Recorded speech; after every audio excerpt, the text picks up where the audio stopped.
Welcome to today's deep dive.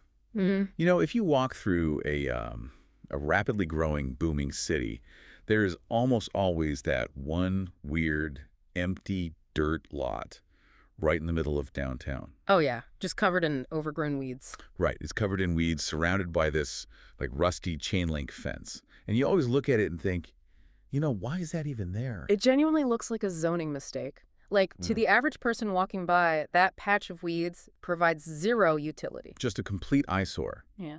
But then, maybe a year or two later, you walk by that exact same spot and there is a gleaming 50-story luxury high-rise sitting right there. Yeah. And suddenly it hits you, like someone knew exactly what that dirt was worth long before anyone else even gave it a second glance. Well, that is the ultimate definition of invisible real estate. I mean, the value wasn't in the dirt itself, right? The value was in the inevitability of the city building up around it. Yeah, absolutely. The early buyer wasn't buying the present. They were buying the future grid.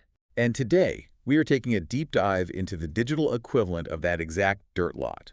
We've got a really fascinating stack of source material today exploring the stealth scarcity of digital real estate. Specifically, Solana domain names. Exactly, the ones that end in .sol. Yeah. So our mission today is to figure out why the most valuable digital assets on the internet have this habit of, well, vanishing before the general public even realizes they exist. It's a huge topic. It really is. Brought to you by Negotiate.name, the simple way to bid on a curated collection of over 3,000 Solana domains without locking up your Solana. Browse premium.sol names, make unlimited offers, and see what you can negotiate before anyone else does. Okay, let's unpack this, because the core concept running through these sources is that naming markets always look incredibly early, a little strange, and completely unnecessary right up until the exact moment they don't. Yeah, it is a historical pattern that just keeps repeating. I mean, if you are listening to this right now and thinking, I don't even own crypto, why do I care about .sol name? Right, fair question. Just think about when you first heard about buying a personal website or, even setting up a professional email address.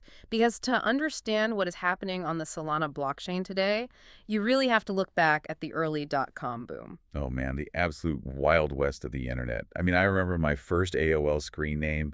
It was some embarrassing combination of like my favorite band, some random adjectives, and a long string of numbers. Classic. Because I just didn't think digital identity was a permanent thing back then. Well, nobody did. The sources point out that in the mid-90s, people did not understand why a domain name could possibly be valuable. Yeah. A domain was literally just viewed as a technical address for a server. The very concept of a website was still a strange idea to mainstream society. Which is wild to think about now. It is. Most traditional businesses actively resisted it. They had physical storefronts, they had paper catalogs. They could not conceptualize the internet as a real place where commerce would happen. So buying a domain name felt like buying a plot of land on a fake continent. But the people who saw the future, they were making moves. I always think of Chris Clark, the guy who bought Pizza.com in 1994. Oh, that's a great example. He paid $20 for it. And everyone thought he was throwing his money away.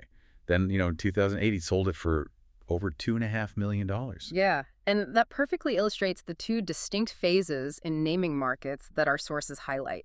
First, you have the quiet accumulation phase. Okay. This is when names are widely available, and minting them, which that just means paying a tiny network fee to write the name into the blockchain's permanent ledger for the first time, is incredibly cheap. Right, like pocket change. Exactly. And during this phase, the public is ignoring the naming layer entirely. They are focusing on the underlying technology, or the trading, or just the hype. But underneath all that noise, a small group of people are quietly claiming the digital dirt lots, like cars.com, hotels.com, insurance.com. Yes. And then comes the second phase, which is the recognition phase. The internet normalizes. Suddenly, the domain isn't just a technical routing address anymore. It is the brand. The whole business. Right. It is the storefront, the destination, the literal front door. The utility becomes obvious, but, as the text notes, obvious usually costs more. Yeah, more. In the recognition phase, those premium names are no longer cheap or widely available. Okay, so if human-readable names are the obvious fix to early internet clunkiness, Yeah. how does that translate to what's happening right now on Solana? Because the sources describe Solana as this fast, cheap, highly active network. It's got traders, consumer apps, games, ticketing platforms, but it has one glaring massive issue. The addresses. Yeah. The raw wallet addresses are incredibly ugly. Ugly is almost an understatement. I mean, they're essentially raw strings of random alphanumeric characters, like Yeah. 32 to 44 characters long. Just a mess of letters and numbers. Right. They were built strictly for a blockchain's backend architecture to process, not for human being to read, remember, or say out loud. It makes me think of geographic GPS coordinates. Okay. Like, technically speaking, GPS coordinates are perfect. Yeah. If you give a machine a set of latitude and longitude numbers, it knows exactly where to go with zero ambiguity. Sure. But if I want to invite you over to my house for a dinner party, I'm not going to text you my raw GPS coordinates. No, that would be weird. It feels robotic, confusing, and honestly, a little sketchy. Humans need a street address, a house number, a street name, a city. We need that to feel safe actually visiting a location. A raw Solana wallet is basically just GPS coordinates. That's a really good way to frame it. If we connect this to the bigger picture, a digital economy fundamentally requires human-readable names to function efficiently. Right. When you use a .sol name, it acts like a digital switchboard operator. If I want to send you funds, I don't type in your 40-character string, I type in your name .sol. Much easier. And then a smart contract, which is just self-executing code on the blockchain, it instantly looks up your long, ugly address in the background and routes the money there flawlessly. So you never even have to see the ugly part. Exactly. It takes all the anxiety out of the transaction. It makes the blockchain feel like a polished consumer product. But here is the catch that the sources emphasize, right? Once those names become practically useful to everyday human beings, the best ones become intensely scarce. Highly scarce. Which leads us to the next major question. How do we know which names actually hold value? Because clearly, not all words are created equal. No, definitely not. I mean, I'm struggling to see why something like, say, escrow.sol is worth a fortune if no one has built a massive escrow app on Solana yet. Yeah. Isn't hoarding these names just blind gambling? Well, it looks like gambling from the outside, but it is actually highly calculated. The defining characteristic of a valuable name, according to the text, is that it has a natural buyer. A natural buyer. Right. A natural buyer is a person or a business that inherently needs that specific name to operate efficiently. Got it. If you have to spend 20 minutes explaining to someone why your domain name is clever, it probably isn't valuable. The best names do not need an explanation. So quality completely beats quantity here. Yeah. Because I originally thought, wait, if scarcity is the game, shouldn't someone just go out and register 500 weird random names just in case? Like a lottery ticket. Yeah. Like maybe purpleflyingtoaster.sol will be a huge brand one day. That is a classic mistake amateurs make in early digital land grabs. Scarcity without a natural buyer is just dead inventory. Why? A completely unique name can still be utterly worthless if nobody actually wants it. The text argues that a person holding 5 fantastic names with clean spelling and real utility, is in a vastly superior position compared to someone hoarding 500 complicated, obscure names. You want the prime downtown corner lot, not 100 acres of unbuildable swamp. So let's break down these high-quality categories. The sources start with first names. Alex, Mike, Sarah. Right.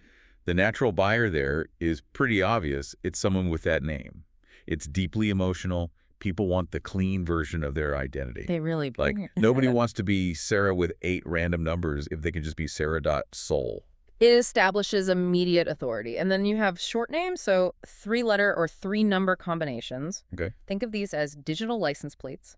They hold premium value because of their immense optionality.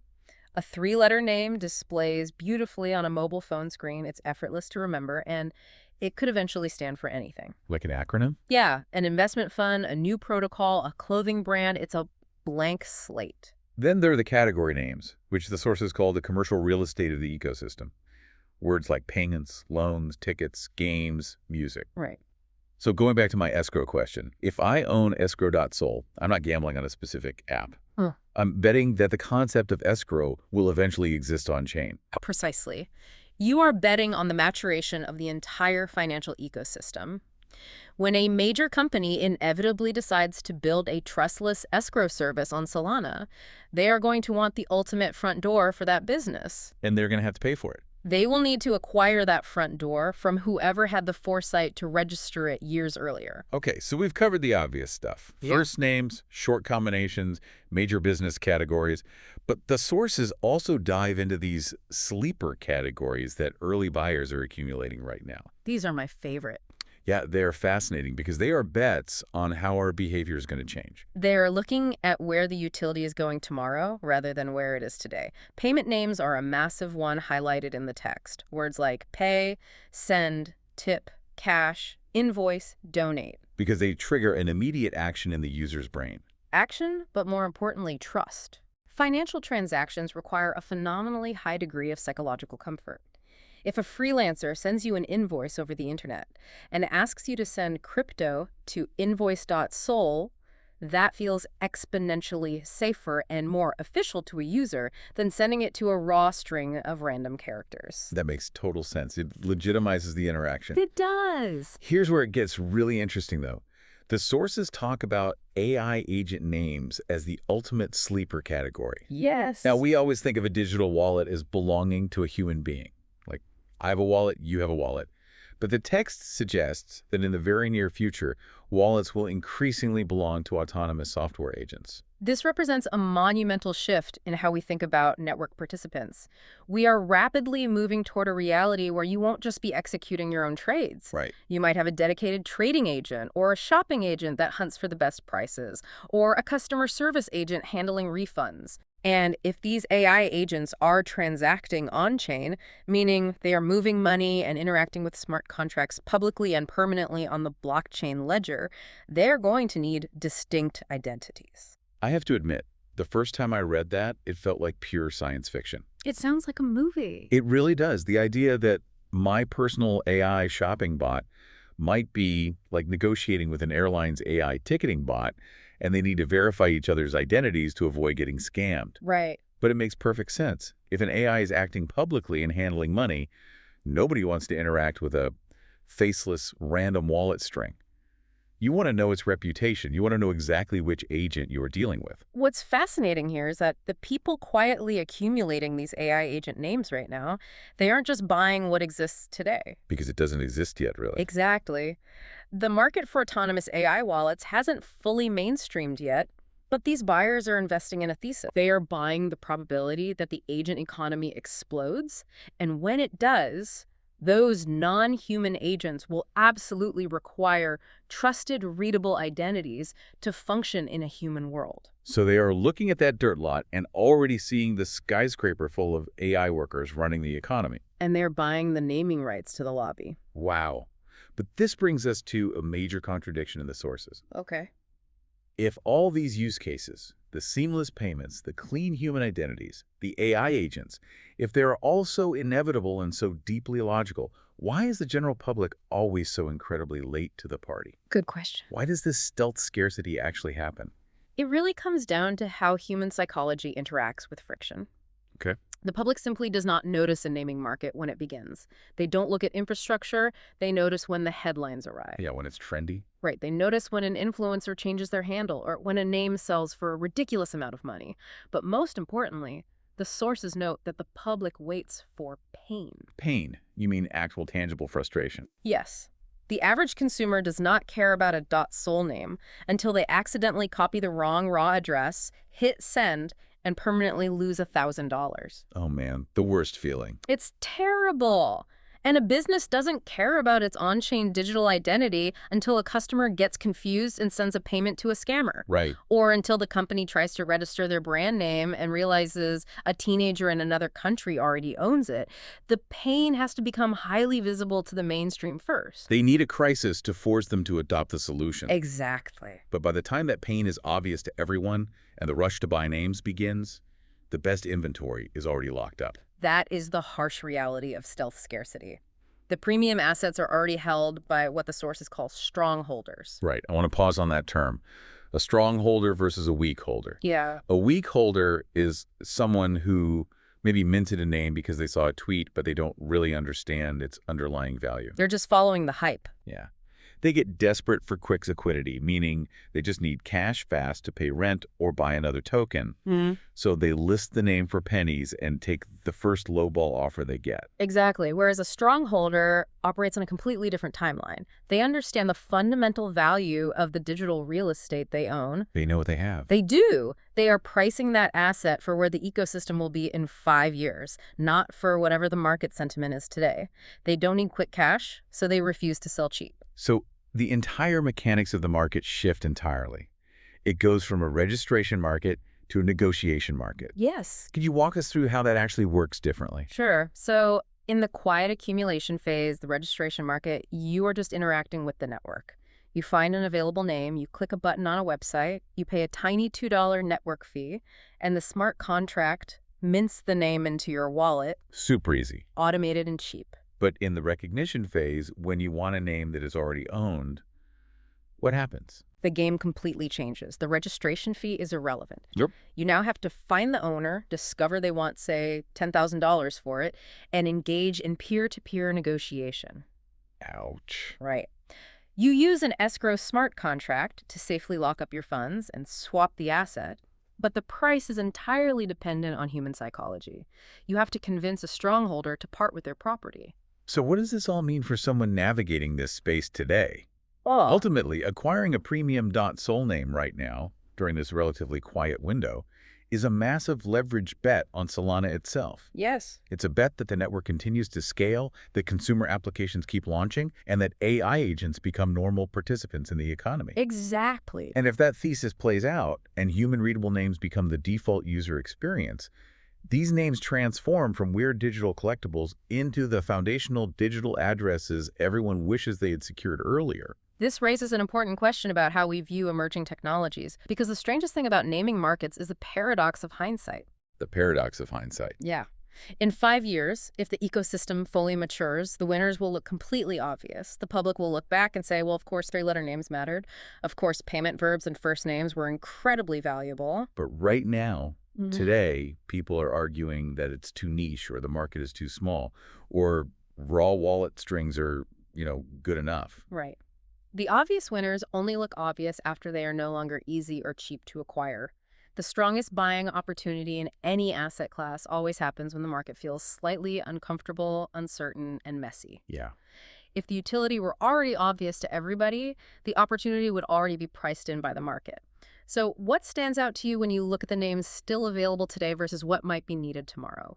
It's a fascinating thought exercise, and we have covered a tremendous amount of ground today. We really have. We started by looking at how naming markets operate entirely in the shadows during that quiet accumulation phase, much like the early .com days. We explored the mechanics of why a raw blockchain wallet address is essentially a set of GPS coordinates that desperately needs a human touch, like a smart contract switchboard, to be useful for normal people. Right.